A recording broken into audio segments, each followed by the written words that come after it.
Hi everyone. ఈరోజు seventh class science సంబంధించి second lesson అయినటువంటి ఆమ్లాలు క్షారాల లెసన్ గురించి నేర్చుకుందాము. సూచికలు ఇండికేటర్స్ కొన్ని పదార్థాలు ఇతర పదార్థాలతో కలిసినప్పుడు వాటి రంగుల మార్పును సూచిస్తాయి. అలాంటి పదార్థాలను సూచికలు అంటారు, ఇండికేటర్స్ ఇంగ్లీష్లో. పసుపు పూసిన కాగితం సహజ సూచిక ఇంపార్టెంట్. నీల్ లిట్మస్ రెడ్ లిట్మస్ను బ్లూ లిట్మస్ను ఎరుపు రంగులోకి మార్చే పదార్థాలకు ఆమ్ల స్వభావం ఉంటుంది. ఎరుపు లిట్మస్ను నీలి రంగులోకి మార్చే పదార్థాలకు క్షార స్వభావం ఉంటుంది. క్షార పదార్థాలు జారుడు స్వభావం ఉంటుంది. ఇవి ముఖ్యంగా అన్ని హైడ్రాక్సైడ్లు క్షారాలు అన్నమాట.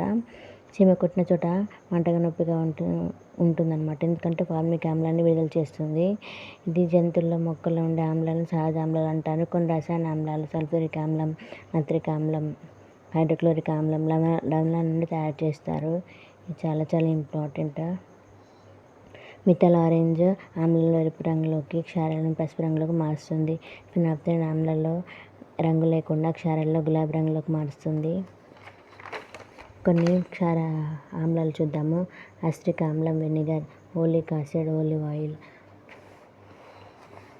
సిట్రిక్ ఆమ్లం నిమ్మ నారింజ, స్టీరిక్ యాసిడ్ కొవ్వు పదార్థాల్లో ఉంటుంది. బ్యూట్రిక్ యాసిడ్ వెన్నలో ఉంటుంది. టాటారిక్ యాసిడ్ ద్రాక్ష చింతపండు, లాక్టిక్ యాసిడ్ మజ్జిగ పెరుగు, palmitic acid palm oil, oxalic acid పాలకూర టమాటా, అస్కార్బిక్ యాసిడ్ ఉసిరిలో ఉంటుంది. మాలిక్ యాసిడ్ యాపిల్లో ఉంటుంది. యూరిక్ యాసిడ్ మూత్రంలో ఉంటుంది. టానిక్ యాసిడ్ తేనీరు టీలో ఉంటుంది.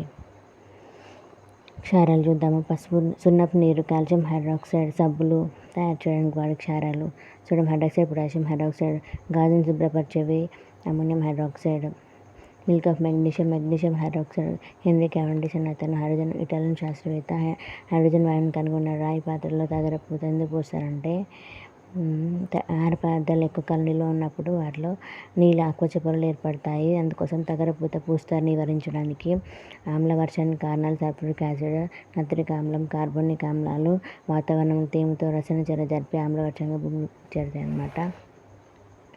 సున్నపు నీరు తెల్లగా పాల వల్ల మార్చే వాయువు కార్బన్ డైఆక్సైడ్. పొలాల్లో ఆమ్ల స్వభావాన్ని తగ్గించడానికి కాల్షియం హైడ్రాక్సైడ్ చల్లుతారనమాట. పచ్చళ్ళ తయారీలో అసిటిక్ యాసిడ్, పులిహోర తయారీలో సిట్రిక్ యాసిడ్, శీతల పానీయాల తయారీలో కార్బనిక్ యాసిడ్, సిరమరకలు తొలగించడానికి ఆక్సాలిక్ యాసిడ్, ఎరువుల బ్యాటరీల తయారీలో సల్ఫ్యూరిక్ యాసిడ్, మందుల రంగుల తయారీలో హైడ్రోక్లోరిక్ యాసిడ్, పేలుడు పదార్థాలు తయారు చేయడానికి నత్రిక్ ఆమ్లం. క్షారాలు చూద్దాము. గ్రీజు అమ్మోనియం హైడ్రాక్సైడ్ అన్ని హైడ్రాక్సైడ్ క్షారాలు అన్నమాట. గ్రీజ్ మరకలు తొలగించడానికి అమ్మోనియం హైడ్రాక్సైడ్, సబ్బుల తయారీకి sodium hydroxide, potassium hydroxide, bleaching powder తయారీకి వాడేది కాల్షియం హైడ్రాక్సైడ్, అగ్నిమాపక పదార్థాల తయారీకి అల్యూమినియం హైడ్రాక్సైడ్, ఆహారం నిల్వ కోసం సాధారణ ఉప్పు బట్టల సోడా, కేక్ తయారీకి వంట సోడా. తటస్థ స్వభావం గల పదార్థాలు లవణాలు కావు. ఫర్ ఎగ్జాంపుల్ పంచదార, స్టార్చ్ అవి లవణాలు కావు అన్నమాట, కానీ తటస్థ స్వభావం కలిగి ఉంటాయి. Thank you.